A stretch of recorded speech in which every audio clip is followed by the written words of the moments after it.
You know, Lawrence Krauss was just here 4 minutes ago. He just walked on the stage. Up on the table here? Right, he was right here. And you know what he said? I told him what you told us to tell him. Mm-hmm. I said, it's not a theory of everything, it's a hypothesis of everything. He said, you got that from him. You did a good job borrowing information and then recycling it as your own. And so you didn't have a private plane? I've never heard him say that before. Have you ever heard him say hypothesis of everything? No, of course not. Where's Lawrence? Because he wouldn't. Because it's the theory of everything. He said he was going to try to stop by and see you. I thought I saw him in the corner. They were taking pictures. Really? He's got a 7 a.m. breakfast. See, they're just passing each other. We're going to have to do this. You know, this is Dogma show's never debate. ending. You know, thank you so much for taking time out of your event back there to come up and spend some time with us. Should we have a live audience too? We have a live audience and a live radio. Yeah. Yep. So your talk ended, and my radio show was supposed to start 15 minutes after your talk. And I saw them. Oh, it's so okay. I'm sorry about that because my talk went really long. Yeah. Couldn't just let That's that all go right. and just That's let all right. him... You still have some atoning to do. But I'm kidding. I'm kidding. I'm so joking. I'm joking. No, actually, when they were talking about... You like, tell me I should have shortened my talk for the 1,000 people so that you could begin your radio show on time. No. David, Actually, let me tell you. talk. As they were about to be like, hey, timer, I grabbed the guy that was about to come tell you. I was like, no, let him go. Let him go. I'll start my show whenever he's done. I did. I was in your corner. I was going to bat for you. We would have had a riot. You know, that was you're really good at that. The whole talking thing. You should make a career out of this. Like, you should make a career out of getting in front of people and saying smart things because you're really good at it. It's one of my least favorite things to do. Is it really? Mm-hmm. Why? That's not fair. I mean, it's teaching, basically, Let me say right? it differently. If I ranked the top 20 things I would like to do in life, talking to the public would not be in the top. Would not be there. See, I don't want to say it's least favorite. It's just, it's not one of. I'd rather play with my kids and go on a play date with my wife and see a Broadway musical and sit home and read or watch a fun movie with my kids in my lap. And things with samurai swords. What are you talking about?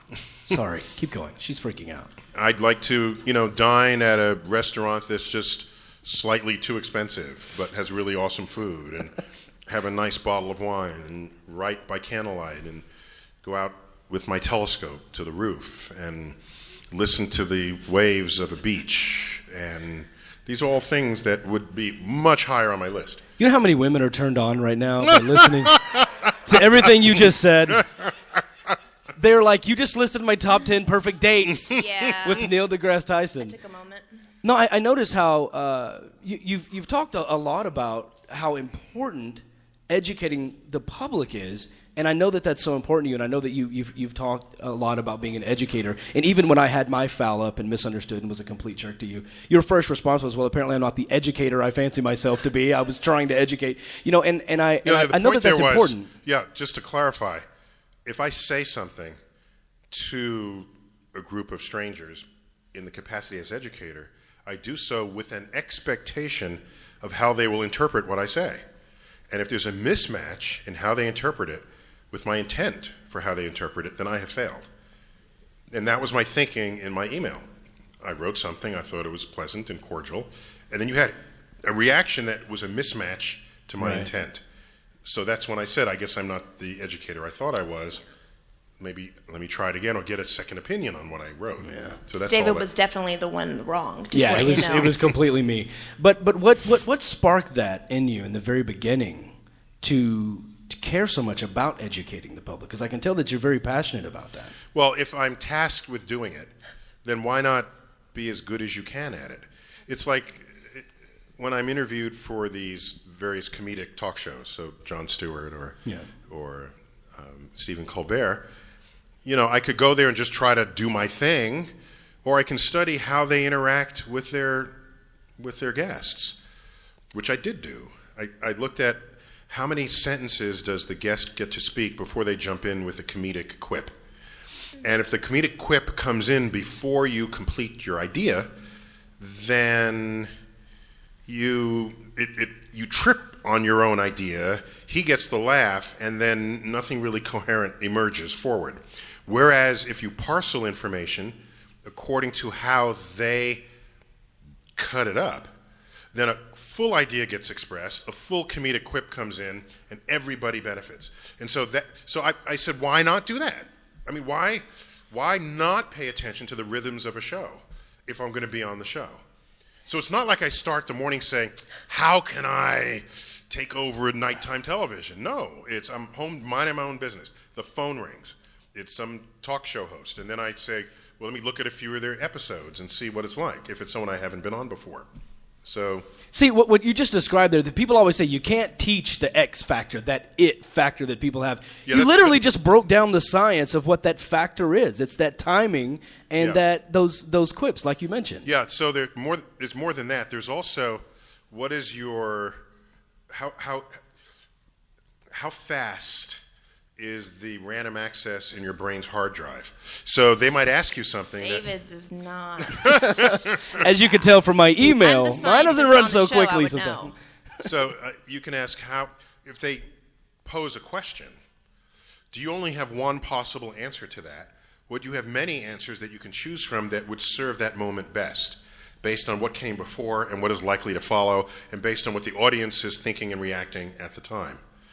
So, and then there's when do you pause? When do you stop speaking? When is the rhythm of your voice up and down so that they'll know when to come in, so they know when you've finished speaking? That's also part of rhythm, especially in radio. Oh, yeah. And a lot of people try to, especially doing radio, when you were on this show the first time, we did it over the phone.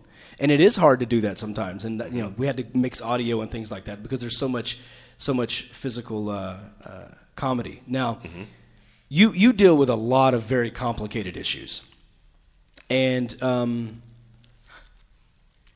what I'm about to ask you is not complicated in most respects. But there's been a sort of a debate going on for about a year.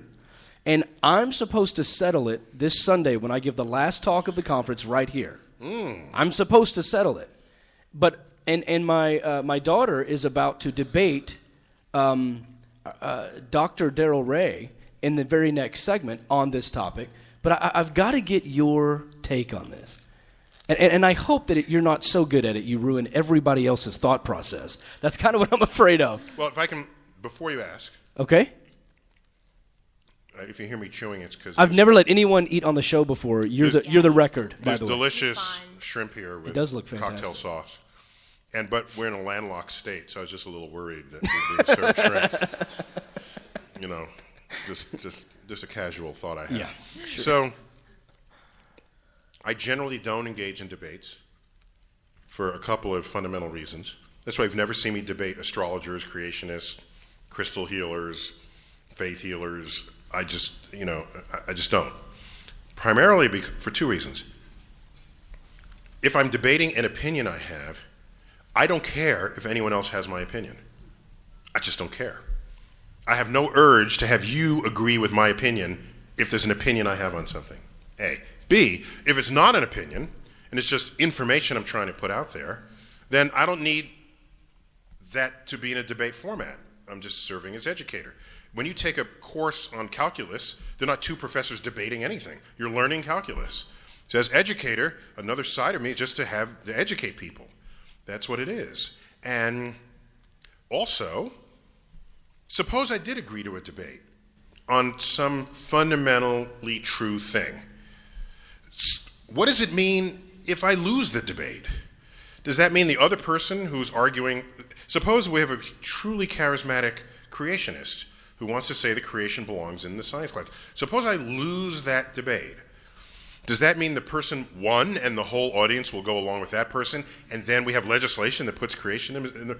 I can lose it, but that doesn't make it the right thing to do just because he or she won the debate. So I just don't...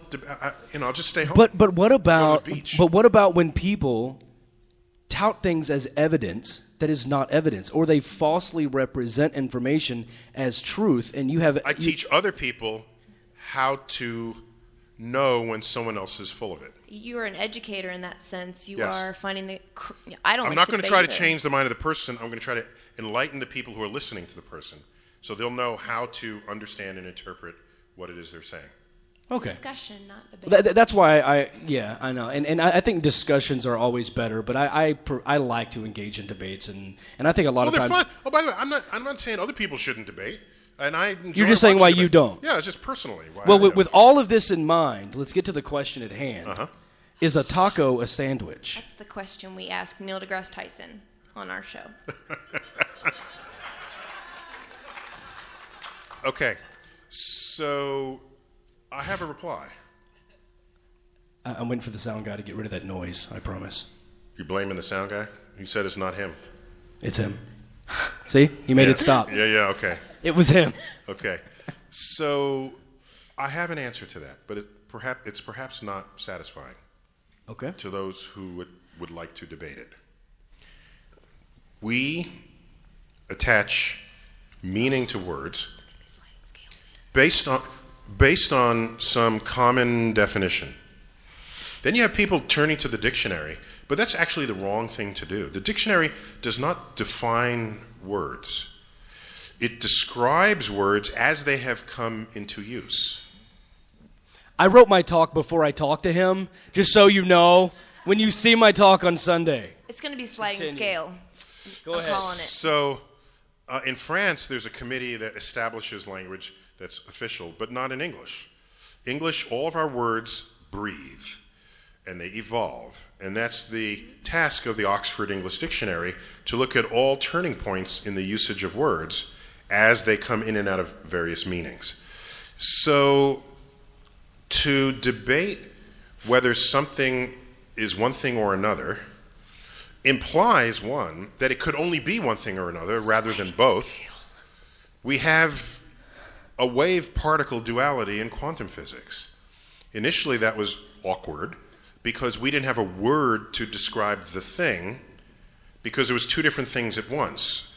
It had no problems being a wave and a particle simultaneously. We had problems describing it that way. The word wavicle never really caught on. And so, that had got my vote at the time I saw it. And so people are asking, is it a wave or a particle? And you learn that the question itself has no significance because the particle has both identities. Mm-hmm. And so I've stopped debating what words mean, and I'd rather, in my own time that I invest, think about ideas. Ideas. And in an idea, if you look at why a sandwich was invented in the first place, was it the Earl of Sandwich? He didn't have utensils, as I read the story. He didn't have utensils, and he wanted, bread and the food to be consumed together because they go together, particularly in a good English meal. And so you take the bread and you put stuff in between so that your fingers don't get dirty from what's in it, and you get to eat both at the same time. It seems to me a taco satisfies that original concept of why a sandwich was invented by the Earl of Sandwich. So from that point of view, yeah, they're both. If you want to slice and dice beyond that, it becomes an argument of words rather than ideas. And to me, words are too fluid to pivot an argument on them. And I'd rather just say, let's call it something different. It's what happened with Pluto. Is it a planet or is it not a planet? I don't even care.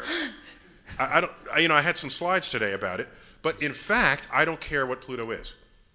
I can tell you that it matches some other objects better than it matches the rest of what we call planets, but I think the word planet is overplayed right now. If the word planet means you can be small and rocky like the Earth, or big and gaseous like Jupiter, then there's something wrong with the word planet. Because if we lived on Jupiter, the solar system would have only 4 planets. Jupiter, Saturn, Uranus, and Neptune, the 4 gas giants. Everything else would be debris. Do you know that Jupiter is more bigger compared to Earth than Earth is compared to Pluto? So Jupiter has a better argument for kicking Earth out of the solar system than we have for kicking Pluto out of the solar system. But we live on Earth, so we have to define things that include us. How artificial that is, how trite that is, how hubristic that is.